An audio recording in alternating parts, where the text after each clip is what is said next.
You see at the bottom, it still says rehearsal mode. As soon as that flips, we're live.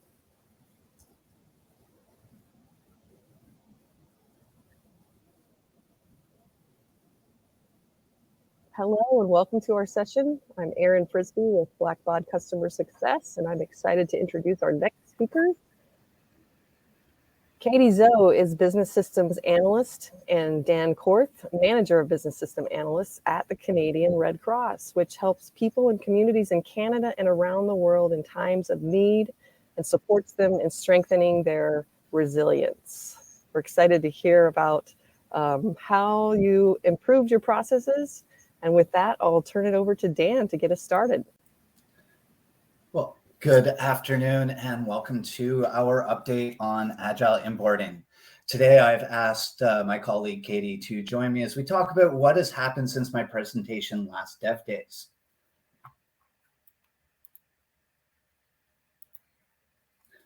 So my name is Dan, and I have a small team of 4 that concentrate on making Unity, what we have named our Blackbaud CRM, as useful as possible to our users.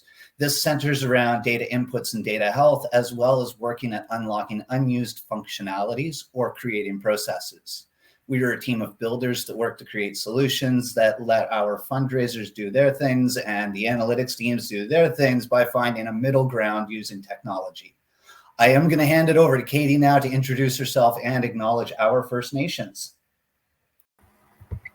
Thank you, Dan. Hi, everyone. So I'm Katie, and I'm the other co-presenter today. I am one of the BSAs that's part of Dan's team. Aside from solving tech or coding problems, I also enjoy reading, biking, and watching foreign language media, especially those in Chinese or French. I'm located in Markham, Ontario, Canada, into today's land acknowledgement. I would like to acknowledge that the land I am speaking to you from are the traditional territories of the Haudenosaunee, Huron-Wendat, Anishinaabe, Seneca, Chippewa, and the Mississaugas of the Credit Peoples. The city of Markham is covered by Treaty 13, signed with the Mississaugas of the Credit, and the Williams Treaty, signed with the Mississauga and Chippewa bands. I recognize and thank all generations of Indigenous peoples across Turtle Island for their contributions and protection of the land and its resources.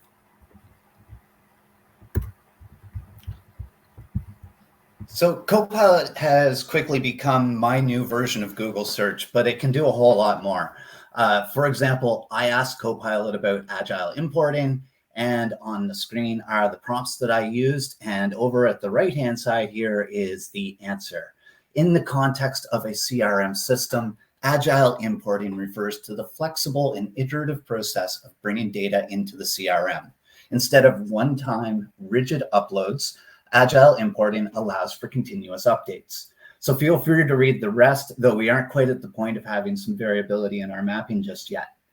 One of the main reasons that we need to quickly import a minimum viable product of the fields and allow for reporting updates to happen later is that BBCRM acts as a subledger for our accounting system.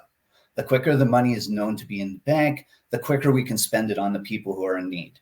In the original plans that from last year, this dealt with not always knowing the final structure of a marketing effort and allowing us to update that as the data became available later. Most importantly, we need to make hay while the sun shines. When there is an appeal, our solicitors or relationship managers need to concentrate on raising money, not on their KPIs.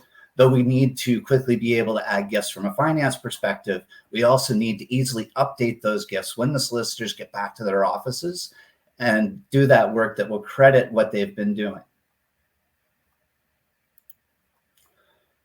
At last year's presentation, we had the marketing efforts update by having a user go to a table in a Power BI report, export that to CSV, and import the CSV using BVDL to a revenue update batch. Once the marketing effort was then on the record, SQL would match the constituent and marketing effort to these, find the source code from the constituent appeals for a second import. That weekly task is still being done by our data processing center, even when we changed from our engaging networks web provider to Fundraise Up. We were going to be working through the next year, which has been this last year, as time allowed, on creating a way to allow for a solicitor credit update, tributes details update, which we're using as containers for our fundraisers to see how much each one of our events raises, opportunities, and revenue recognition credits. We got 3 out of the 4 working, and I've heard that BVDL version 5.23 should get the opportunity part to work. So this case study, it's looking specifically at adding the relationship manager to records raised through an online page that was created in response to a non-CRC fundraiser's request. Some examples are a corporate page for employee giving, an engagement over Tiltify for a streamer, or Jeremy's 23rd birthday where he is raising money at his party. Like Principal Skinner is saying, where's the money? Leadership was looking for the revenue that should be tied to the work that the RMs do with these fundraisers to get the pages up and running. At the end of this case, the only step remaining is to commit the revenue update batch and check to ensure that there are no receipting or post to GL changes pending. To do this, there are 2 data sources. On screen is the Excel sheet that the users can update to trigger the processes for the records. The event export name is also the campaign name from Fundraise Up. This is important in the later steps. It's in a dark section of text along with designation, appeal, and tribute text because these sections are in a password protected range. Only the digital team who create the Fundraise Up pages are allowed to update the fields in this range. The user then finds the page that was created for them in the dark section and can start to work towards the right-hand side to show what the revenue should be tagged with. For this specific use case, if they go very far to the right, they can put in the constituent lookup ID that is associated with the correct BBCRM login, which needs to have a fundraiser constituency in the solicitor ID field. Right now, we're still allowing for a cleanup period as we're working towards operationalizing this. The sheet has pages that go back as far as early 2020. And that's just after we had moved from Razor's Edge into BBCRM. As we move into the future, the relationship managers will be made aware that there's going to be a recency requirement. That means that they would have to update the Excel sheet within 60 to 90 days after that money had been added to the database as a revenue record. But of course, before we can do any of that, we'll have to make sure we discuss it with the leadership of those teams. The other data source is the record in BBCRM. During the initial import, part of the required fields is that campaign name from the Fundraise Up export, stored here as the online event attribute attribute value. This is also how we match the records back to the SharePoint sheet. We're also pulling that data.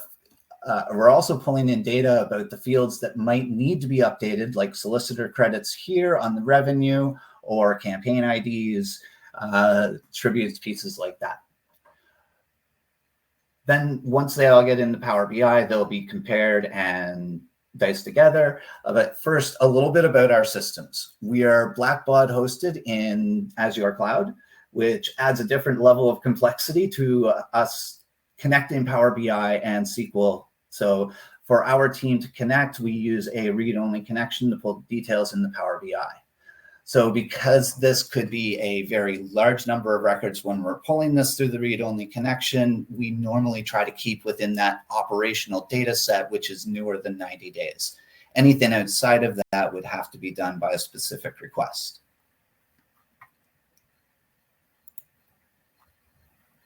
In its current version, these are the 4 tables that are relevant to the solicitor credit use case.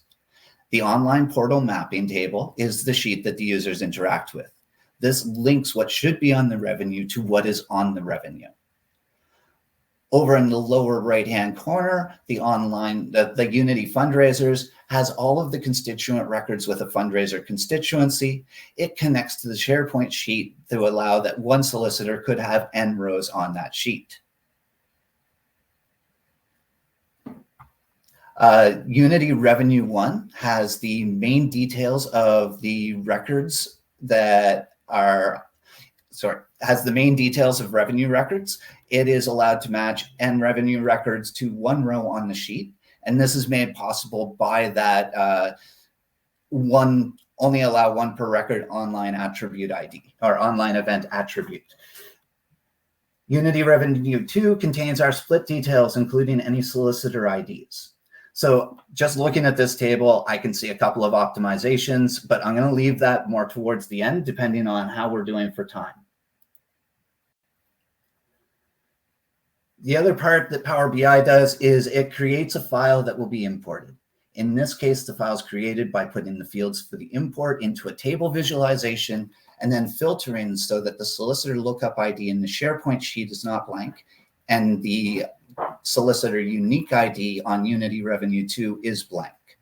There are also a few fields listed here that after our smoke tests and over a year in production, we have found you should consider these to be required, or you might end up updating them inadvertently.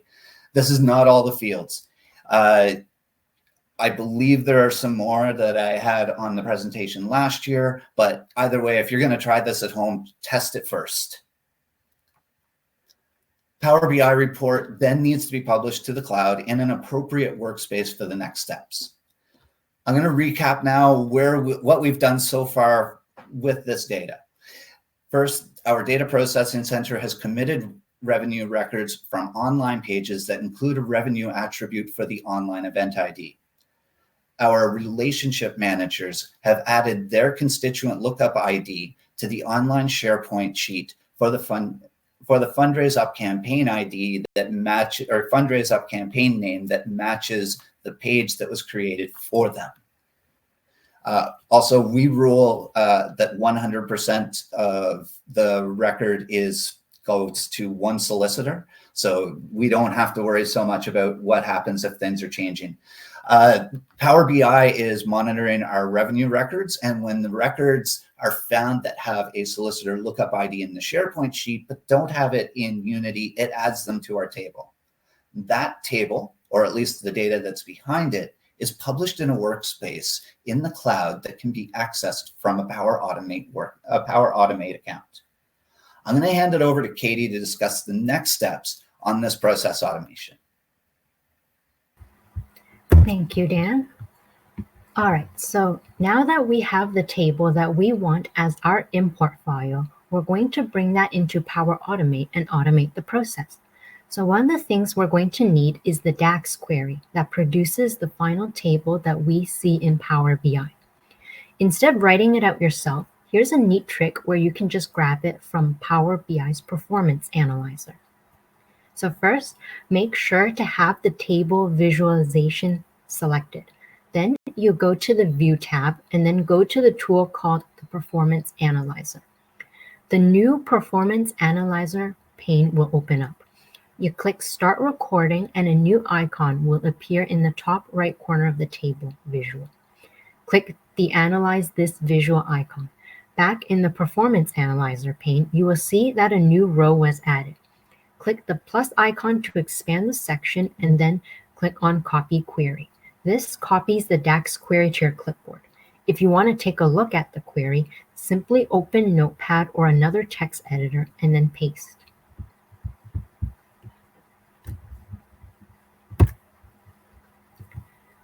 All right, now let's move on to Microsoft Power Automate. Like with most Microsoft products, there's a cloud version and there's a desktop version. The cloud version is accessible via the web by going to make.powerautomate.com. We'll start by creating something called a flow in Power Automate cloud version. And there are 3 types of flows you can choose from: automated, instant, and scheduled. Automated is triggered by an event. So an example would be an email from this specific email address arrives in my inbox. If this event happens, then the flow will run. An instant flow is triggered manually. You click on the Run button and the flow runs. And finally, a scheduled flow runs at a scheduled time. An example would be every week on Monday at 3 a.m. or say every day at 5 p.m. So in our case, we would create a scheduled flow. All right, on the left here is a visual of what the basic steps to the flow look like to create a CSV file from a Power BI table. The first step here is our trigger. It corresponds to the type of flow we've selected. We want our flow to run as scheduled time, so that's why it says recurrence over here. The next step is a Power BI action called run a query against a data set. So if you look at the images on the right side, in this step, select the workspace the Power BI report can be found in and the name of the report. This is why it's important to publish the Power BI report to an online workspace. If you don't publish it, you won't be able to find it in the dataset drop-down menu. And then here in the query text field, this is where you would want to copy your DAX query from Power BI's performance analyzer and paste it here. Next step is create a CSV table. You would take the results from the run a query against a dataset step and then insert it into the from field. So the neat thing about Power Automate is that you can use data generated from previous steps.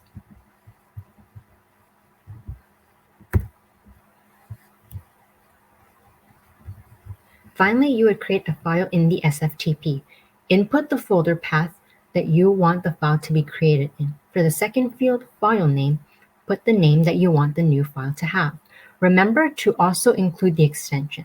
So in our case, it's important to put .csv at the end of the file name. And finally, for file content, it will be the output from the create CSV table step. And that is the end of the flow.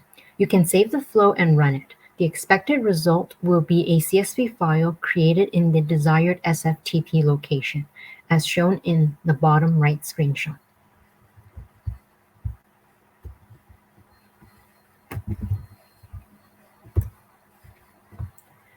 Okay, so that was the basic case, and hopefully it wasn't too complicated, because unfortunately, things cannot always be that simple, especially if you're dealing with a lot of data. And there are 3 things we'd like to share with you related to this. Number 1, take a note of the DAX query copied from Power BI's Performance Analyzer. There's a section here called Primary Windowed that actually limits your results to the first 501 rows. If you want to export more than that, change this number over here. From our tests, the maximum seems to be under 100K rows. So you can change this value to 99,999 or another number below that. Another complication that we have noticed is that even if you've changed the DAX query to accommodate exporting more rows, the file produced still does not contain the expected amount of rows. So for example, say my data set in Power BI has 30,000 rows. But when I go to check the CSV file that's created by the Power Automate flow, I only see like 5,000 rows. And this sort of situation happens when your data set is really big. So in cases where you have a lot of columns or if you have a lot of rows. We have found a workaround for this, and that is to use loops.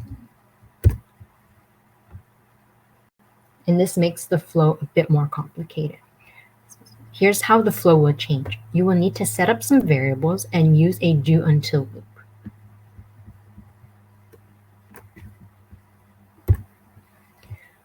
I'm going to switch to this visual here to help explain the process. So imagine that you have a very big data set that you cannot export properly by running a query against a data set once. So you have to do it in portions. First, you're going to need to set up some variables that will help mark or keep track of where you are along the data set.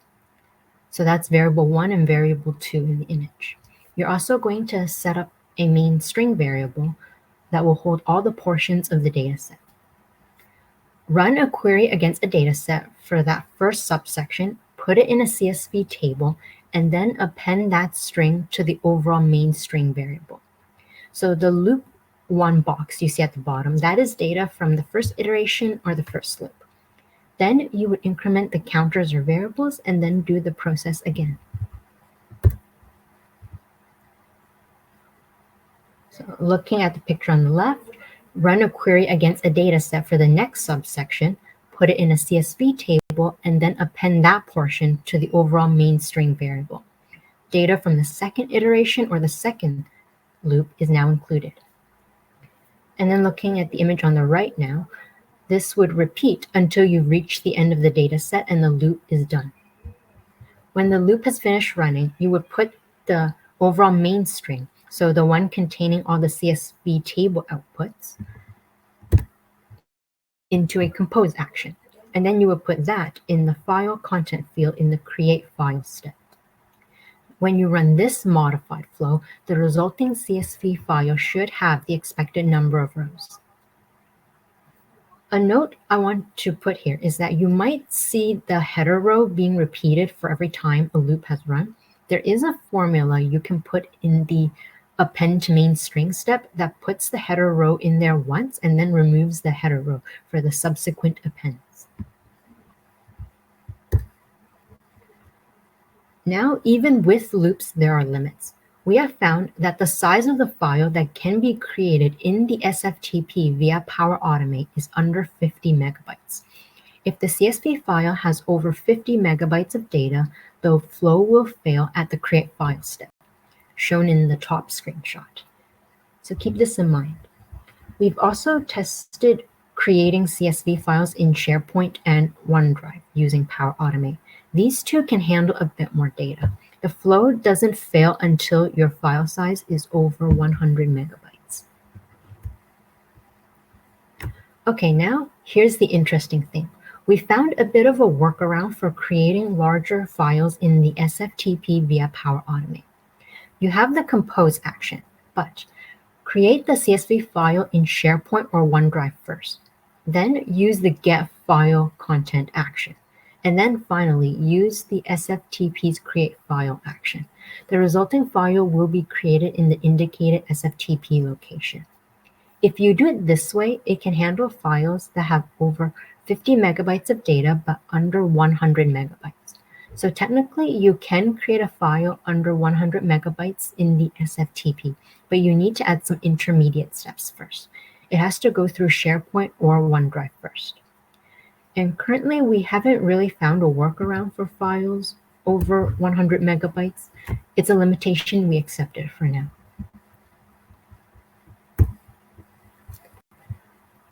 Now, here's a reminder of some good data governance practices. If your data files contain donor information or PII, which stands for personally identifiable information, password protect those files. It adds another layer of protection. Remember to use a strong password that contains a minimum of 8 characters and include a mixture of upper and lowercase letters, numbers, and symbols. And if you need to send the password out to someone, send it in its own email and not with the data file. So as you may have noticed, my Power Automate flow creates an unprotected CSV file in the SFTP. We want to put this file in a password-protected zip and then upload it to the SFTP. And this is where Power Automate Desktop comes into play. Power Automate Desktop has a bit more functionality and actions than Power Automate Cloud. And one of these actions is the ability to put a CSV file in a password-protected zip. The Power Automate Cloud flow will create the CSV file, and the Power Automate Desktop flow will put that file in a password-protected zip. So the desktop flow will run after the cloud flow. So you'll create a flow in Power Automate Desktop that looks something like the image on the left. First, create an SFTP connection so you can access the file in the SFTP. Then you'll take the desired file from the SFTP and create a copy of it in your local drive. The unprotected CSV file then gets deleted from the SFTP. You put the local copy of the file that you downloaded in a zip folder and add a password. Upload this password-protected zip back into the desired SFTP location. And then delete the unprotected CSV file and the zip file from your local drive since you don't need it anymore. And then finally, remember to close the SFTP connection. So that is the desktop flow. Once that is created and saved, you can go back to Power Automate Cloud version and add the desktop flow as a step in your cloud flow. So after the cloud flow runs, the desktop flow runs right after. I do want to add that there is a licensing requirement here. you will need a premium RPA, so robotic process automation license, to be able to add desktop flows to cloud flows. All right, I'm going to quickly mention some other ways we use Power Automate Desktop. So number one is text encoding. We use it to change text files from ANSI to UTF-8 or UTF-8 to ANSI. There's also CSV joins, so using it to merge two CSV files into one CSV file. And we're still exploring this. If you're curious and want to find out more, feel free to reach out to one of us after the session and we can chat more about it offline. And number three, which I'll touch upon in this session, is passing variables or fields from the cloud flow to the desktop flow. So a simple example of a use case for this is the file name. In the desktop flow, during the zip file step, I will have to give that new file a name. Since I already wrote it once in the cloud flow, I'll store that information or the file name in a variable and then pass that variable into the desktop flow. When I have to input a name for the zip file, I would input that variable instead.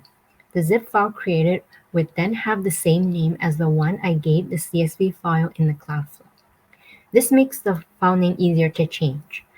If the name needs to be updated, I just need to change it once in the cloud flow instead of changing it in the cloud flow and then doing it again in the desktop flow.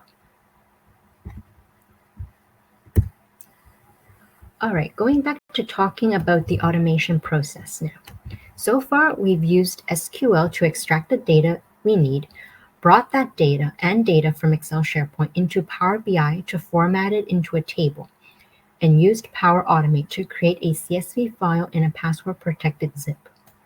Now we need to take that file in the SFTP and bring it into Unity for processing. We would create a Unity queue and other assets, including the FTP transfer process, the zip process, and the BVDL import process. The first step is the FTP transfer process that will move the zip file from our organization Red Cross SFTP into the Unity SFTP. Then the zip process, which also handles unzips, would be set up to extract the CSV file from the password-protected zip. This CSV file that's in the Unity SFTP is then imported into the database via a BVDL import process.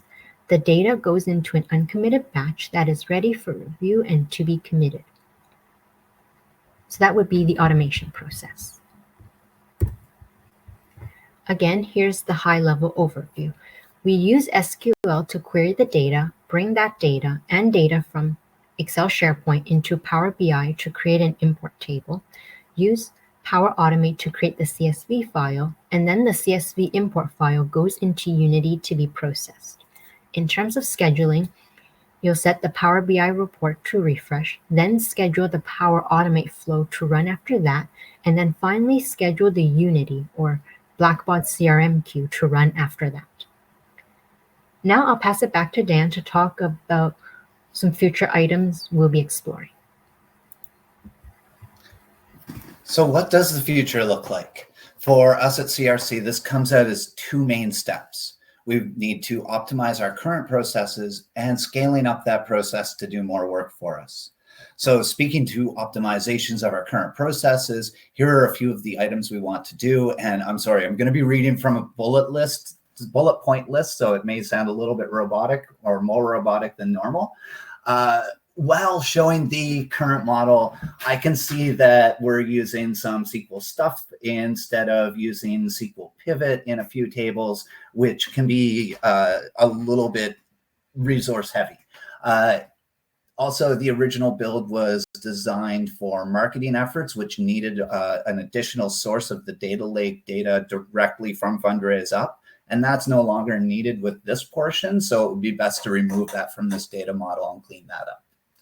I'd love to add a commit multiple batches process to the Unity queue that would automatically commit that batch that is created. However, if we do that, we also need to build reports in Power BI that will be based off the business process status tables and the BVDL staging tables and batch tables so that we can look at the counts of records that are uploaded each day or each week. That will give us a chance to watch for peaks, valleys, or plateaus. and that gives us an idea if something has gone wrong. We also will be able to establish some patterns and then create some conditional formatting in that report that's going to flag if we have possible issues. In other words, when we have a regular process that's running 5,000 records a day, if it suddenly jumps up to 14,000 records on a day, we want somebody to tell us, hey, this might be wrong, or at least have a report flag that for us. The other thing is talking about flagging our records for manual review if they should have been updated but aren't yet updated. So again, that can be based off of the days since the change was created or days since that record was added, and some change logs based in SharePoint. Our optimization process is normally a leapfrogging approach where our minimum viable product just steadily gets more and more complex as we go, because each time it's become more complex. Now that is a little bit easier and we're able to reach for that next step. The thing there is it takes us a long time to get back to that original process. And by that time, we are basically rewriting the entire process back to scratch, but it's now written on a much more modern idea or a modern way of using those tools that, you know, we've had in BBCRM for a long time. For our scaling up process, I'm of an opinion that a multi-tool tries to do everything, but it usually isn't great at anything. So despite saying that, using different data sources with Power BI into the cloud and then pushing that data to SFTP to go either out to a vendor or into Unity, that is a process and a concept that really works well for us. Our next steps, though, would be to look at adjusting that from being CSV files to SFTP to, where possible, doing direct transfers using JSON and API. Again, the idea is the basic flow still works. This original concept was receiving files for third-party soliciting companies. And I'd love a chance to get back and optimize those processes to work with, like I say, that most recent set of tools.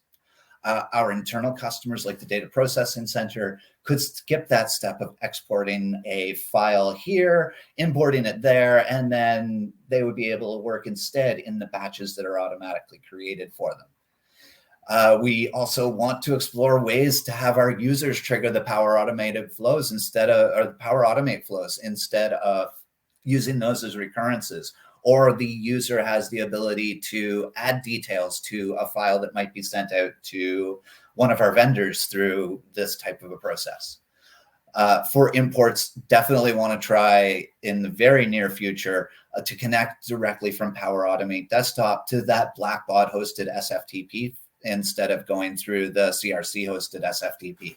Just anywhere that we can skip a few steps to reduce the number of moving parts and increase reliability. Unfortunately, we weren't able to connect directly from Power Automate Cloud to the Blackbaud SFTP, or else we would have been able to skip a whole bunch of steps. And I know the other thing that folks are going to be asking is, you know, why aren't we using Sky API or having those connectors set up directly with Power Automate?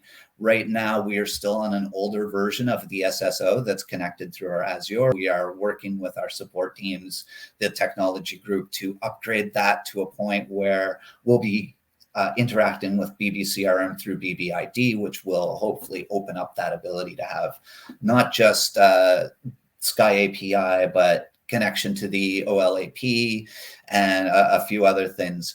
So that brings us to the end.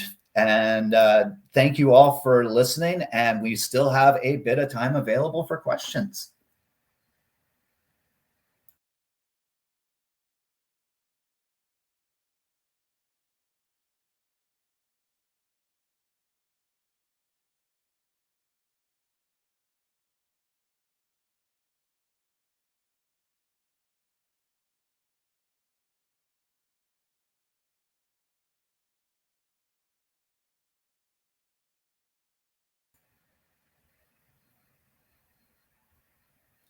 I do see the one in the QA for more detail about the read-only connection. This is I'm not exactly sure how you set it up. It was something we would have gone through our success manager, and basically it's one of the packages that was available for the Azure hosted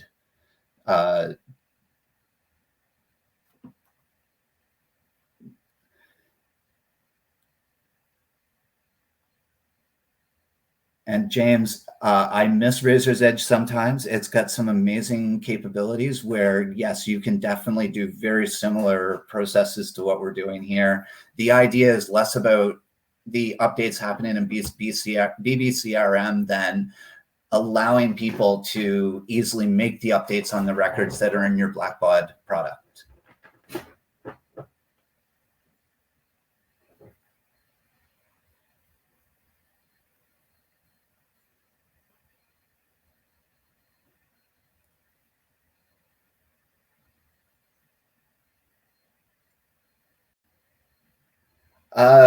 Mark, that was a decision that happened about 8 or 9 years ago when it was well above my pay grade.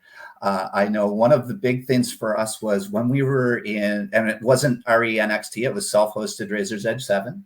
And when we were looking at the options when we wanted to switch from 4 databases, which was because the Canadian Red Cross was spread across 4 different databases for Razor's Edge, into one database, the choices were NXT or BBCRM. And at that time, it was decided to go with BBCRM. And we went through the process to basically look at combining those into one database. And it was definitely a fun conversion project.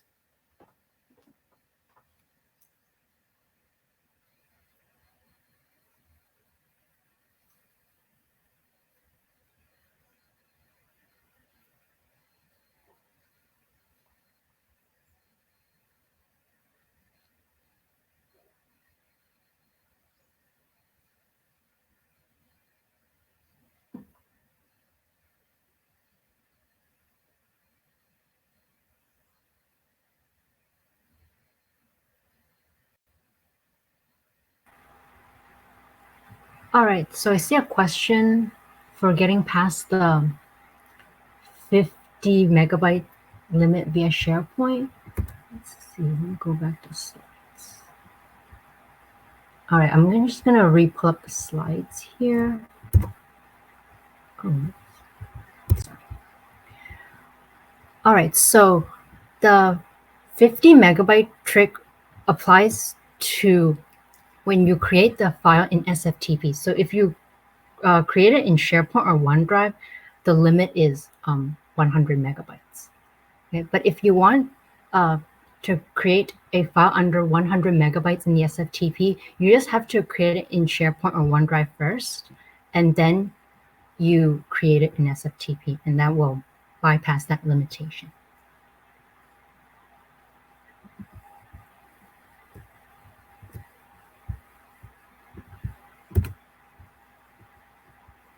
All right, and for Shannon, BVDL is very integrated in our processes, mainly to be able to populate the Blackbaud CRM out of the box revenue update batch. So the main parts that we're using there is basically there's a couple of stored procedures that are populating those particular fields so that we can just let Blackbaud's thing do its direct changes for us. However, I believe there's a few other partners that have similar systems to the BVDL that you could look at.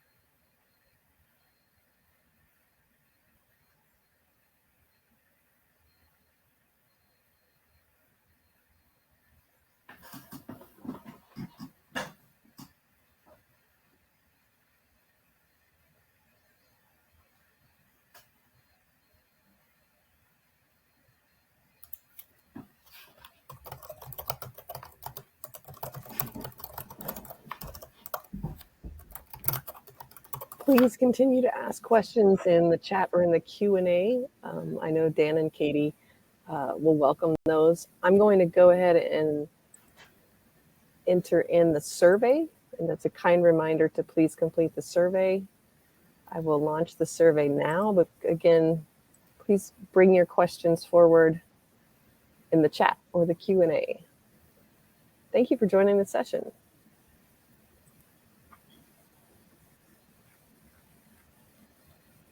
Thanks, Aaron. And yeah, if there's any more questions, definitely happy to see what we can do to answer. And feel free to reach out to us offline, through email, or I believe we're both on LinkedIn, although I'm not always good at the social media thing.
Thanks again, everyone. Have a wonderful day.